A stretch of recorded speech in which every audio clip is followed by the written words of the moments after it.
Je suis le professeur Latrèche, cardiologue. J'ai fait 32 ans d'hôpital et là je suis installée à mon propre compte depuis 5 ans. Alors j'ai parlé, le thème d'aujourd'hui était la carence martiale dans l'insuffisance cardiaque. Il faut savoir que l'insuffisance cardiaque est une maladie grave et quand il y a une carence martiale qui se substitue à l'insuffisance cardiaque, ça devient encore plus grave. Le pronostic, le pronostic devient encore plus défavorable. Euh, quand on diagnostique une carence martiale, il faut la traiter.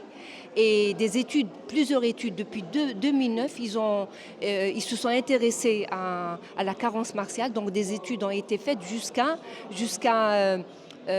avril 2025.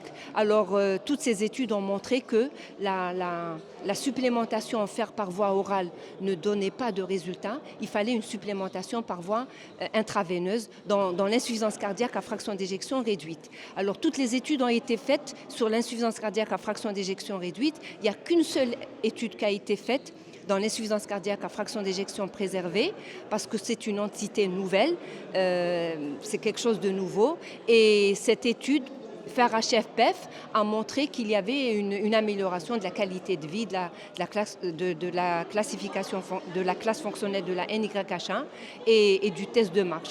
Alors pour les autres études, toutes elles ont montré qu'il y avait une amélioration de la capacité fonctionnelle, de la qualité de vie, mais il n'y avait pas de bénéfice sur la mortalité.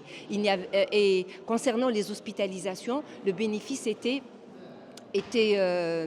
on va dire, modeste. Je tiens à remercier les laboratoires Hikma qui m'ont donné cette opportunité pour présenter et l'insuffisance cardiaque et la carence martiale.